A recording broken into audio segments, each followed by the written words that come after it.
두 주 전에 하나님 주신 말씀 한나의 기도, 한나의 깊은 기도에 대해서 우리가 말씀을 나눴습니다. 그 이후에 또 말씀을 계속해서 보면서 하나님께서 우리에게 깨닫게 하시는 것, 우리를 통해서 이루실 일들에 대해서 한번 우리가 상고해 보도록 하겠습니다.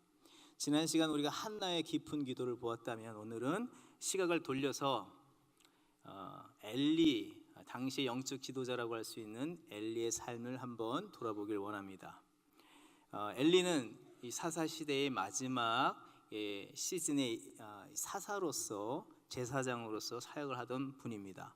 그 엘리라는 이름의 뜻이 무엇이냐면 고상하다, 높다라는 뜻입니다.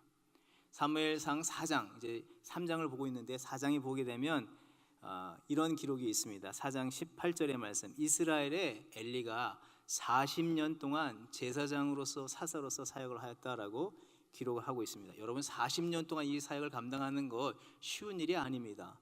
그만큼 덕망도 있고 인기도 있고 능력도 나름대로 있었습니다. 그래서 고상하다, 높다라는 것이 그의 이름뿐만 아니라 그 사람에 대해서 사람들이 갖고 있는 인식이었습니다.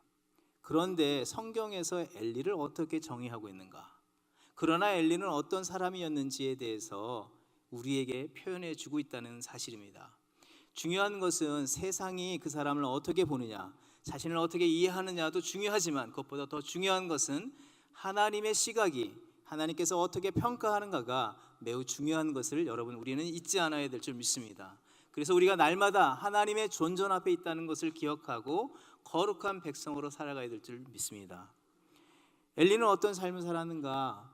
이 마지막 그의 인생의 말미에 하나님이 그를 평가하시는 내용들을 보게 되는데, 사무엘상 3장 2절의 말씀을 보게 되면 이렇게 기록을 하고 있습니다.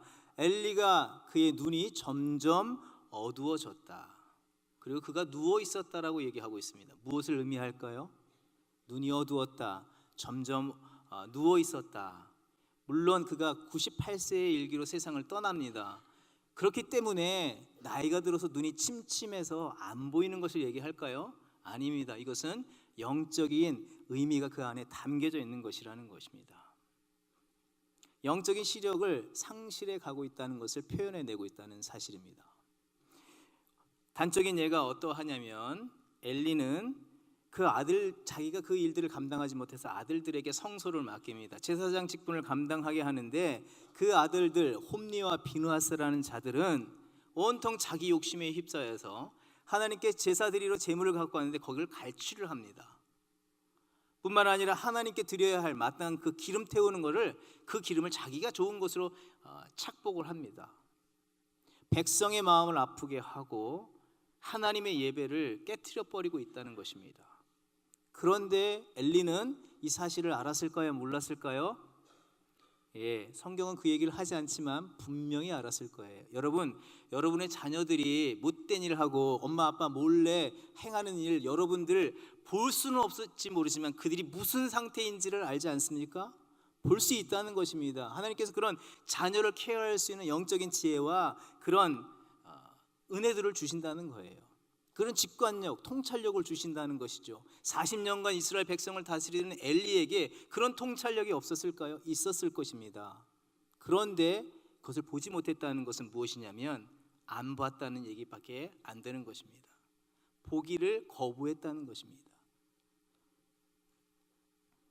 보고도 못 본 채 하고 참다하게 훈계하고 가르치고, 때때로 그것이 정말 하나님의 뜻에서 위배되고 정말 큰 범죄였다면 마땅히 이스라엘 율법에서 돌로 쳐 죽여야 되는 것입니다. 근데 그는 그것을 행하지 않았습니다. 그리고 오늘 본문의 말씀 3장 9절의 말씀, 사무엘에게 하나님의 음성이 들려옵니다. 사무엘이 엘리가 부른 줄 알고 달려갑니다. 몇 번 달려갔을까요? 3번 달려갔겠죠. 몇 번 들렸습니까? 4번입니다. 3번은 달려갔고 마지막 4번째는 자기가 믿음으로 고백을 했기 때문에 4번 들렸고 3번 달려갔습니다. 이렇게 들리는 이 상황에서 엘리는 들었습니까? 못 들었습니까? 못 들었다는 것이 문제입니다. 사무엘은 지금 제사장이 아닙니다. 지금 들어야 될 마땅한 사람은요, 엘리가 하나님의 음성을 들어야 했다는 것인데 그는 듣지 못하고 사무엘이 듣고 있다. 그런데 놀라운 것은요, 엘리의 반응입니다. 제사장님 저를 불렀습니까? 아니, 나는 널 안 불렀다. 가서 자라. 제사장님 저를 불렀습니까? 아니, 난 널 안 불렀다. 가서 자라.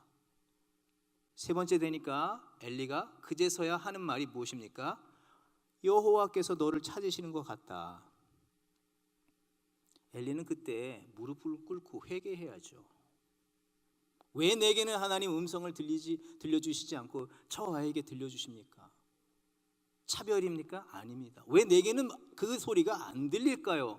이런 질문을 하면서 하나님께 통회하고 자복을 해야 되는데 그저 그렇게 하나님이 부르시는 것 같으니까 하나님께 가봐라.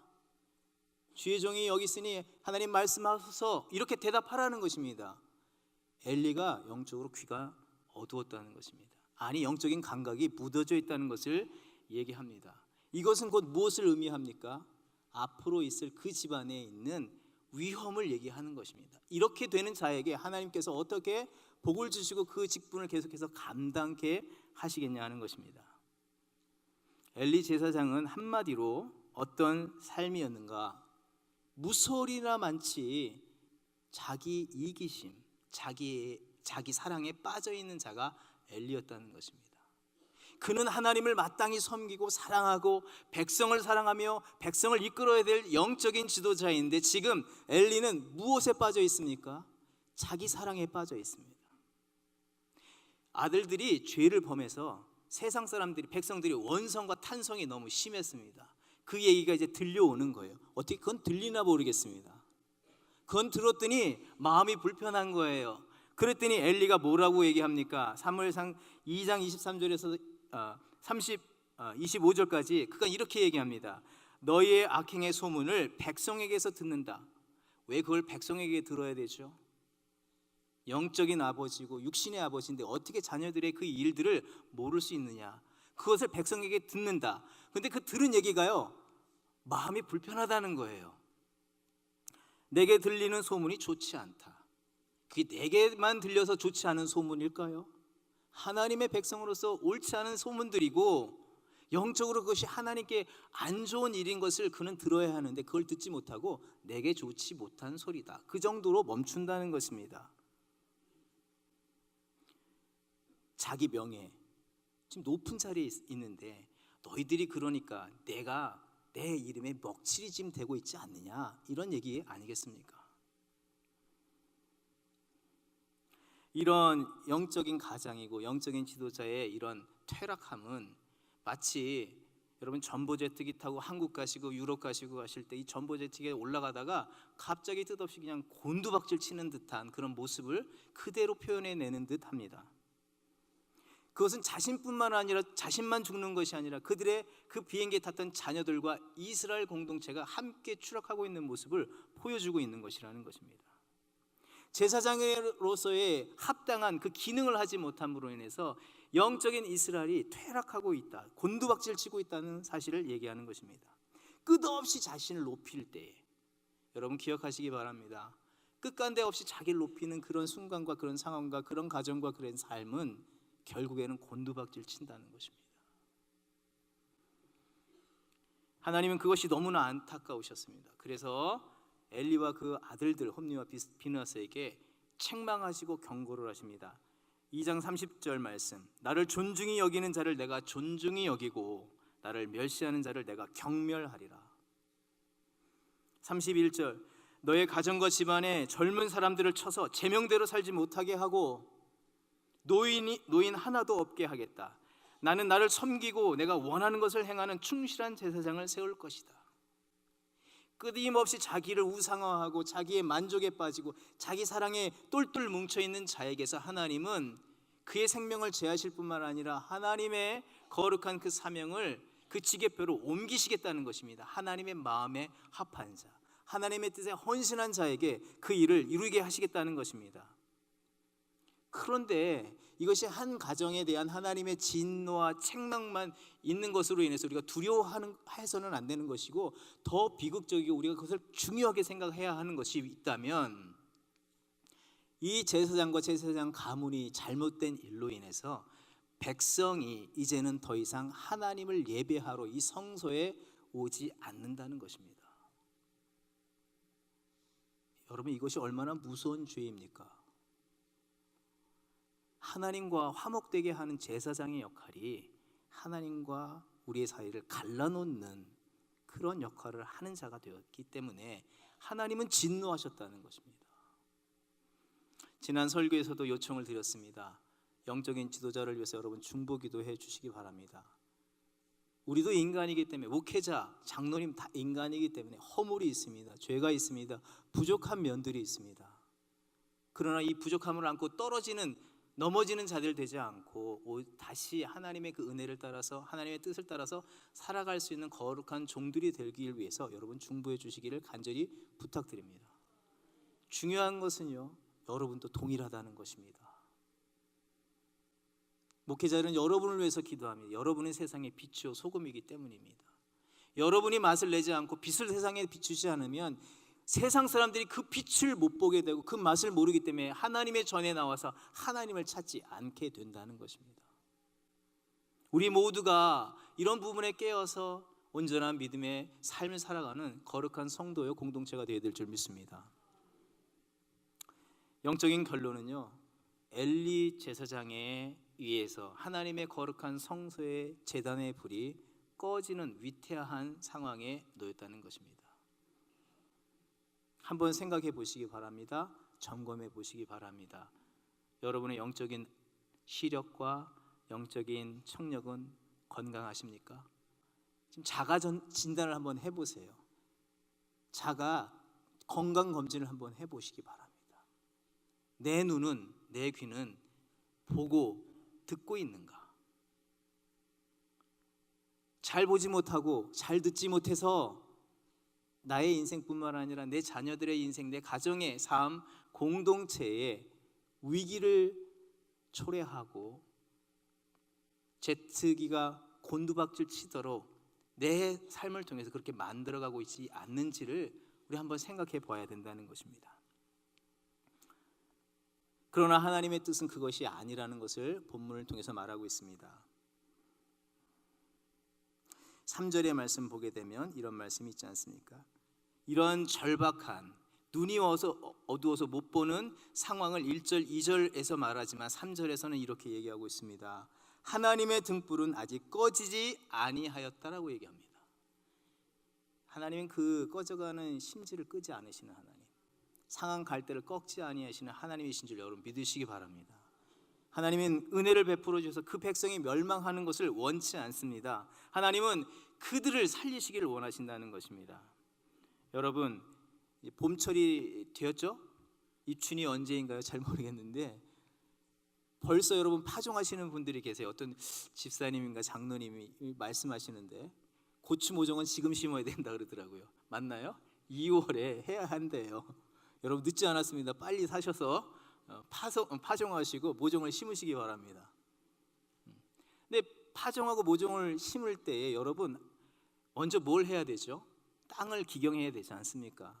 여러분, 악한 땅에다가 씨를 뿌리는 사람이 어디 있습니까? 어리석은 농부죠. 그런데 우리 하나님은요, 그 어리석은 농부임을 자처하고 나서셨다는 것입니다. 왜냐하면 이 악한 토양에 누구를 보내십니까?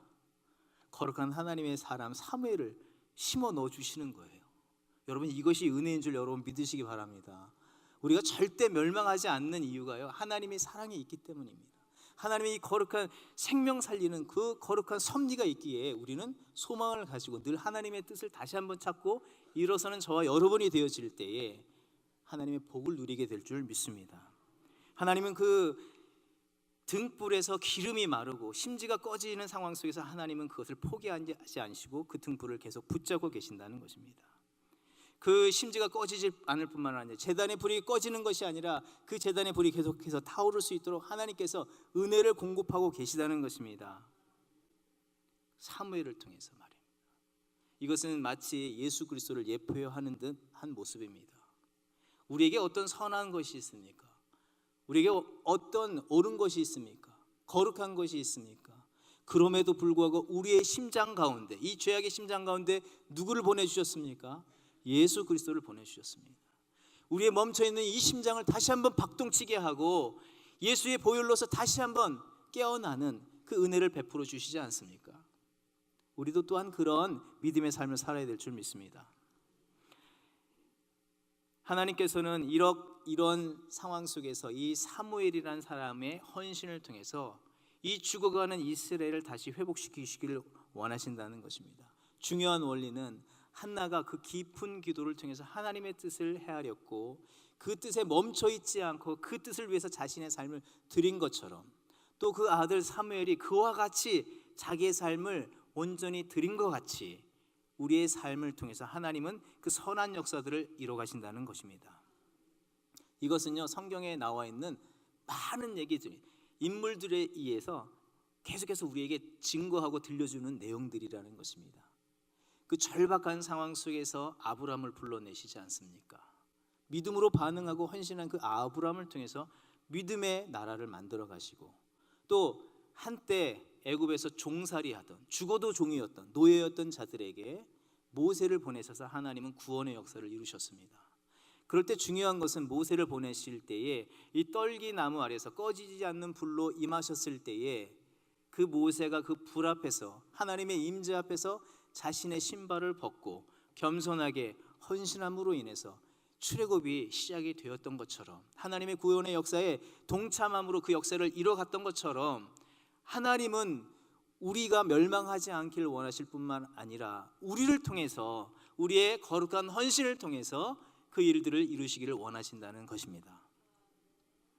그래서 오늘 이 본문의 말씀은 끝없이 암울하고 끝없이 추락하는 듯하게 보이지만 하나님 편에서 그 전능의 손길로, 능력의 손길로 붙잡고 계시는 것을 보기에 그렇게 두렵지 않다는 것입니다. 2019년 우리에게 하나님은 표어를 주셨습니다. 무슨 표어를 주셨죠? 다 같이 보겠습니다. 함께 읽어보겠습니다. 시작. 제단의 불이 계속 타오르게 하라. 한 번 더 크게 외쳐보겠습니다. 시작. 제단의 불이 계속 타오르게 하라.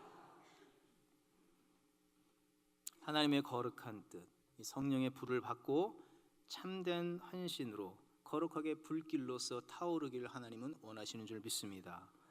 그런 일환에서 이 말씀을 우리에게 오늘 주셨는데, 우리의 신앙을 점검하고 우리의 꺼져가는 신앙은 있지 않는지 돌아보면서 회개하고 합당한 하나님의 그 거룩한 뜻에 다시 한번 일어나서 우리의 삶의 회복을 누릴 뿐만 아니라 우리를 통해서 세상이 변화되어지는 은혜의 역사가 있어야 될 줄 믿습니다. 그래서 이 말씀을 우리에게 주시는 것으로 이해할 수 있습니다.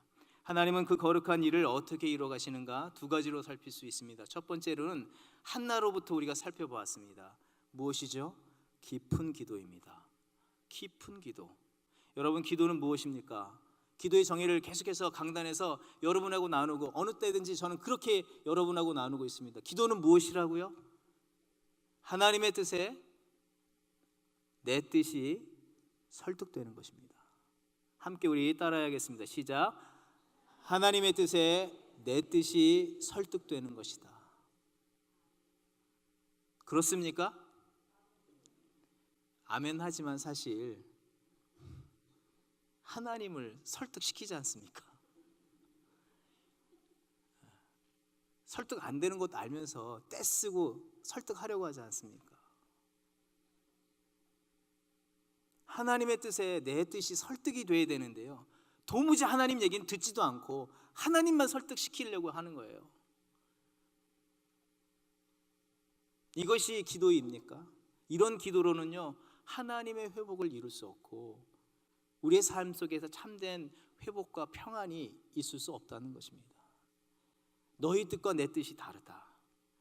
나의 뜻은 너희 뜻보다 더 높다. 오늘 우리 예배 부르면서 그 말씀, 이사야의 말씀 우리가 들었는데, 정말 그렇다면 하나님의 뜻에 내가 설득이 돼야 되는데 도무지 설득시키지 못하는 대상이 나이지 않습니까? 그러나 한나는 그 깊은 어려움 속에서 깊이 들어가면서 하나님의 마음을 헤아렸고 자신을 설득시켰습니다. 그리고 그 시대를 바라보면 하나님의 그 아픈 마음, 그 탄식을 알고 하나님께 결단을 합니다. 그래서 맨 처음에 중요한 것은 깊은 기도입니다. 두 번째는 헌신입니다. 이 추락한 세대를 어떻게 할까 하나님 그렇게 고민하실 때에 한나가 아직 태중의 아이를 갖지 않았는데 결단하는 거예요. 에이 목사님, 저도 하나님께서 은혜 주시면요, 이것도 하고 저것도 할 거예요. 나도 그렇게 할 수 있어요. 그렇게 얘기하시겠죠? 하나님, 이거 대박나게 해주세요. 우리 자녀가 대학 입학 잘하게 해주세요. 또 이 사업을 내가 이 투자하는데 이거 손해보지 않게 해주세요. 그러면 내가 하나님 나와서 새벽 제단을 쌓겠습니다. 주의 나라를 위해서 헌신하겠습니다. 선교지로 가겠습니다. 여러분, 그렇게 얘기했던 분들 그렇게 하시던가요? 못 봤습니다. 죄송한데 fully 그 얘기한 대로 완전히 끝까지 지키는 분 못 봤다는 것입니다. 혹시 있으시면 알려주세요.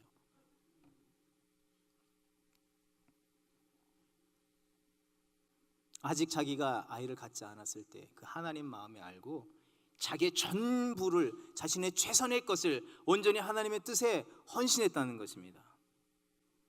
놀라운 것은 이 헌신을 통해서 하나님은 하나님의 놀라운 일들을 이루시는 것입니다. 한나가 생각하지 못하였던 그 놀라운 일들을 하나님께서 이루시고 하나님의 역사를 계속해서 부흥하게 하시고 성장해 나가게 하셨다는 것입니다. 증폭시키셨다는 것입니다. 사무엘은 그 어떤 인간의 인물 중에서 사사와 제사장이고 그 사울 왕이 등극하기 전까지 왕으로서 그 직임을 감당한 인물이 사무엘 이후에는 아무도 없었다는 것입니다. 위대하게 하나님께서 쓰셨다는 것입니다.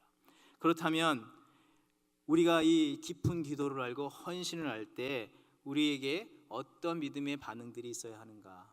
또 하나님께서 이렇게 하나님의 마음을 알 때 하나님은 우리에게 헌신을 요청하시는데, 그러면 우리는 어떤 헌신을 해야 하는가? 헌신하기를 결단하는 사람들에게 하나님께서 우리에게 이렇게 요청을 하십니다. 마가복음 8장의 말씀, 나를 따라오려거든 무엇을 하라고요? 첫 번째, 자기를 부인하고 뭐를 지고요? 자기 십자가를 지고 나를 따를 것이니라. 그래서 제자들은 그 얘기를 듣고 나서 어떻게 합니까? 배를 버립니다. 집을 떠납니다. 형제와 자매와 부모와 자식과 전토를 다 버립니다. 자기 자신도 부인하게 보입니다. 여러분, 이렇게 다 버렸다고 이것이 헌신일까요? 헌신의 일면은 될 수 있을지 모르지만 헌신의 완전은 아닙니다. 멋들어지게 버리고 내가 이제 주의 나라를 위해서 이제 헌신할 거야, 막 다 버리고 이제 그럴듯하게 사람들에게 보여지는 것, 그것이 헌신은 아니라는 것입니다. 왜냐하면 그렇게 버렸던 제자들은 다 같이 어떤 마음을 품고 있었습니까? 마태복음 19장의 말씀을 보게 되면 이제 예수님께서 예루살렘 입성 전에, 예루살렘에 입성하셔서 십자가를 지셔야 되는 그 사건 전에 제자들 중에서 베드로가 이렇게 얘기합니다.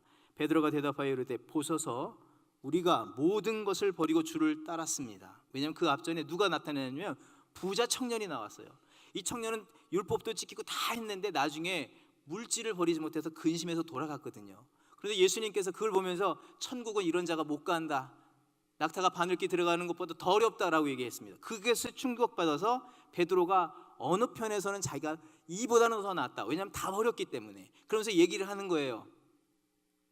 우리가 모든 것을 버리고 주를 따라싸운데 그런즉 이제 우리가 무엇을 얻으리까? 그보다 좀 낫다는 것이죠. 그런데 그들은 끝끝내 예수님에게서 무엇을 얻으려고 하죠? 그의 나라에 임하실 때에 하나는 좌편에 우편에 앉혀주십시오. 그 얘기가 나왔더니 제자 공동체가 난리가 났어요. 내가 먼저 얘기할 건데 왜 네가 얘기해가지고 네가 가로채?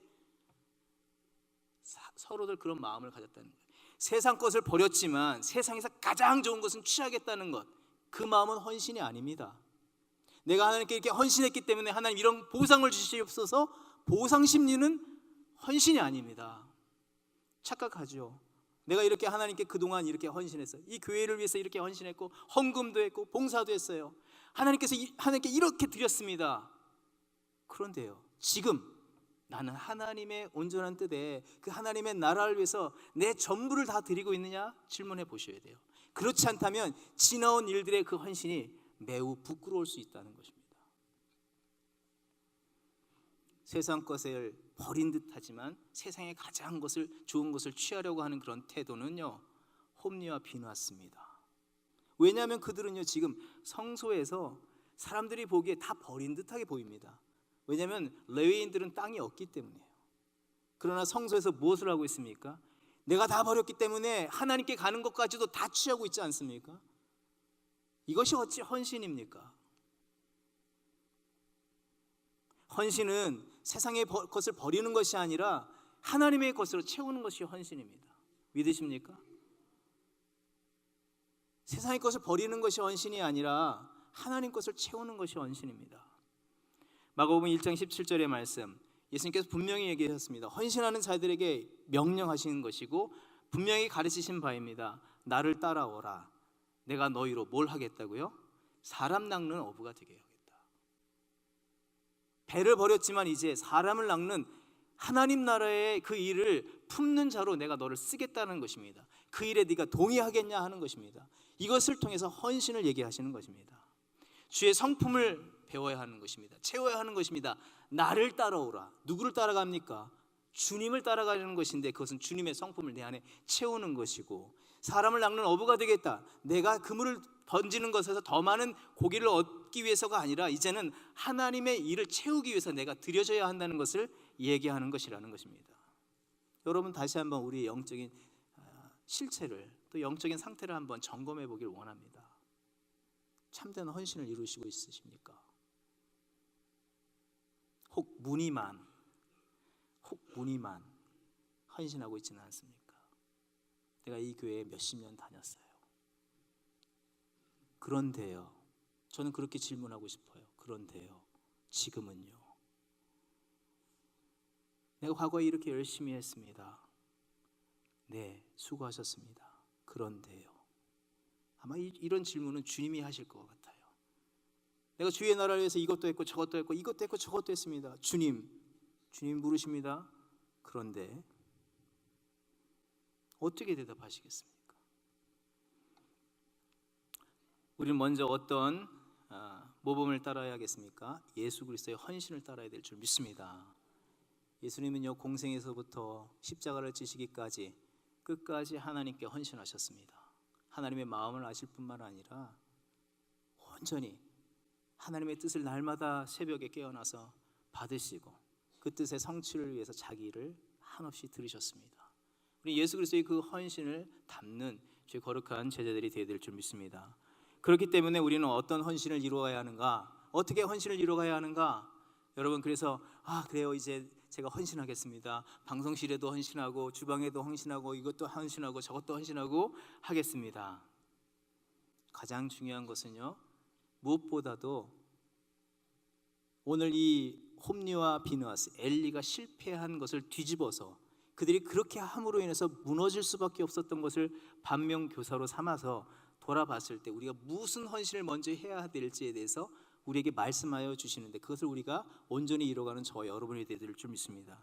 그들은 무엇에 헌신하지 않았습니까? 하나님의 전에 있으면서 하나님을 예배하면서 예배에 헌신하지 않았습니다. 그렇지 않습니까? 하나님께 헌신하는 것이 아닙니다. 자기 욕심과 자기 사랑에 헌신했다는 거예요.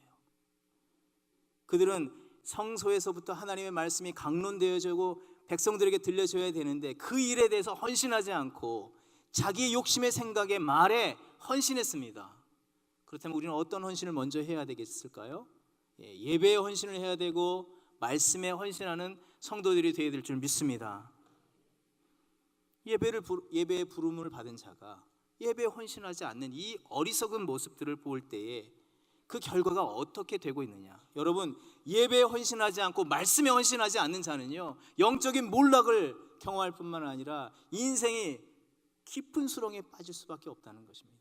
그러나 하나님을 예배하고 하나님을 만나고 그 거룩한 보좌 앞에 나가서 하나님을 붙들 때에 우리의 삶에 있던 그 어둠들은 사라지고 하나님께서 주시는 그 은혜로 우리가 새롭게 되어지는 줄 여러분 믿으시기 바랍니다. 여러분, 우리의 발걸음은 어디에 있습니까? 날마다 우리의 삶은 어디를 향하고 있습니까? 내가 주의 백성이라고 주의 성소로 내가 내 발걸음이 옮긴다고 하지만 내 마음의 여전한 발걸음은 세상에 머물고 있어요. 참된 예배자가 아니라는 것입니다. 사랑하는 성도 여러분, 권면드립니다. 예배에 헌신하시기 바랍니다. 예배에 헌신하시기 바랍니다. 전적으로 하나님께 헌신하시기 바랍니다.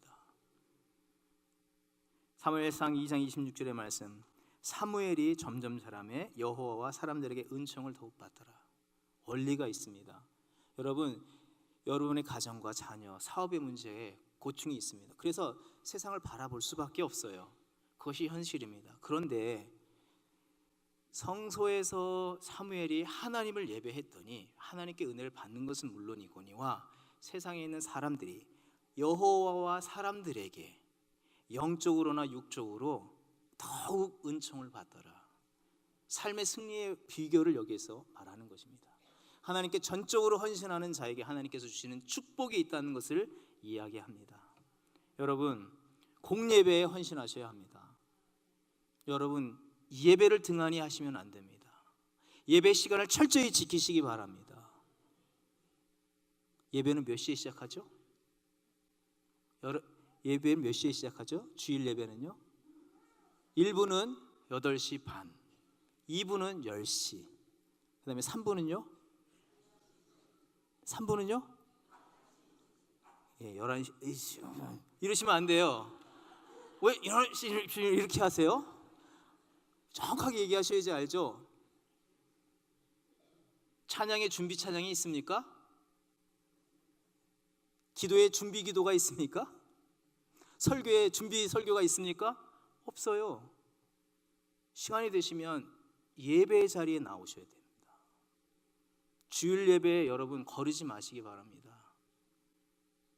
뿐만 아니라 수요 낮 예배, 금요 찬양 예배. 여러분, 예배를 소홀히 하는 사람은요 삶의 모든 자리를 소홀히 합니다. 왜냐하면 살아계신 하나님을 소홀히 하기 때문이죠. 여러분, 새벽 제단을 사모하시기 바랍니다.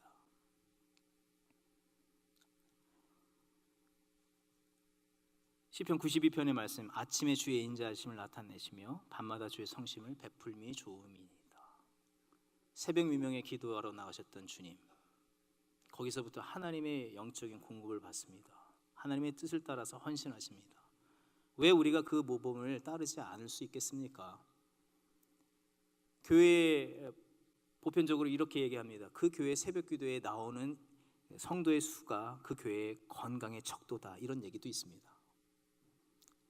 교회로 모이셔서 하나님을 예배하시고, 혹 하나님께 나오는 그 시간이 어렵고 상황이 어렵다면 그 자리, 그 시간을 지키시면서 예배하는 주의 거룩한 성도들 되시길 바랍니다. 그때 하나님께서 아침마다 더하시고 밤마다 성실을 더하시는 그 은혜를 누리게 될 줄 믿습니다. 두 번째로는 말씀에 헌신하셔야 됩니다. 함께 따라하겠습니다. 말씀에 헌신하자. 엘리 제사장의 큰 실수가 무엇입니까? 그 시대에 하나님의 말씀을 끊어버렸다는 것입니다. 엘리와 두 아들들은 하나님의 법도, 하나님의 제사의 법도, 하나님의 율법, 그 말씀도 잊어버렸습니다. 어겼습니다. 자신의 욕심을 그 자리에 대체했다는 것입니다. 여러분, 하나님의 말씀을 제한 그 자리에는요 공백이 있는 것이 아니라 끊임없이 세상의 욕심의 소리가 들려오는 것입니다. 헛된 일에 내 마음과 내 삶을 빼앗기게 된다는 것입니다. 결국 홈리와 비누아스는 하나님의 말씀을 등한히 했고 그 말씀을 자신에게서 제하였기 때문에 하나님이 그에게서 그 지게표로 옮기셨습니다. 사무엘상 2장 26절의 말씀 다시 한번, 어린 사무엘이 점점 자라매 여호와와 사람들에게 은총을 더욱 받더라. 점점 자란다는 것은 하나님의 은혜 아래서 건강하게 성숙하게 자란다는 것입니다. 영적인 어린아이가 되지 않는다는 것입니다. 작은 일에 흔들리는 그런 연약한 자가 되지 않는다는 것을 얘기합니다. 또한 사무엘이 후일에 보았던 것처럼 그 시대를 새롭게 이끌어갔던 영적인 그 파워와 능력과 지도력이 있었던 것처럼 하나님의 말씀을 붙잡는 자에게 하나님께서 은혜를 주시고 능력을 주셔서 하나님의 일들을 아름답게 감당하게 하신다는 약속을 주시는 것입니다. 올해 우리 교회에 중요한 두 대목이 있습니다. 첫 번째로는 이 제단의 불이 계속해서 타오르라고 하는 이 내용 안에는요, 첫 번째 예배의 부흥이 있습니다. 예배에 헌신하라는 것입니다. 또한 이 예배가 부흥되고 헌신하기 위해서는 하나님의 말씀, 하나님의 불이 없으면 붙지도 않고 타오를 수도 없다는 것입니다. 그렇기 때문에 말씀과 기도가 중요하다는 것을 우리는 잊지 않아야 합니다. 그래서 예배에 헌신하는 자, 말씀에 헌신하는 자가 되기를 하나님이 원하시는 줄 믿으시기 바랍니다. 여러분, 그렇기 때문에 여러분 새가족 성경 공부 오늘도 광고가 나가는데 아직 새가족 성경 공부를 받지 않으신 분 추천드립니다. 말씀의 자리로 나가시기 바랍니다. 저는 오래된 신자예요. 아니요. 하나님 말씀을 먹으라는 얘기지 오래됐다 안 됐다 그 얘기를 하는 것이 아니라는 것입니다. 수요일 주일 오전에 성경 공부가 있습니다. 작년 교육사역원에서 또 가정사역원에서 성경 공부와 여러 가지 세미나를 준비 중에 있습니다. 그 일에 여러분 적극적으로 뛰어드시기 바랍니다. 성경의 말씀에 뛰어들으시기 바랍니다. 그 은혜를 누리시기 바랍니다. 또 오는 3월부터 있을 회복학교에도 많이 등록하시고 참석하시기 바랍니다. 우리가 하나님의 이 거룩한 일을 마음에 품고 또 예배에 헌신하고 말씀에 헌신할 때에 하나님은 우리의 삶을 회복시키시고 새롭게 이 추락에서 다시 한번 높이 상승하는 그 은혜를 베풀어 주실 줄 믿습니다. 그래서 내가 사는 것뿐만 아니라 이 비행기에 탔던 그 가족과 그 모든 민족이 사는 것처럼 하나님은 우리의 그런 삶을 통해서 놀라운 은혜의 역사를 이루실 줄 믿습니다. 우리 말씀을 마칠 텐데요, 우리 함께 이렇게 따라해 보길 원합니다. 사무엘이 하나님께 고백하였던 것처럼 우리도 그렇게 한번 고백하길 원합니다. 크게 한번 따라하겠습니다. 주여 말씀하소서 주의 종이 듣겠나이다. 주여 말씀하소서 주의 종이 듣겠나이다. 이 말씀 기억하면서 우리 찬양으로 우리 신앙의 고백을 드리도록 하겠습니다.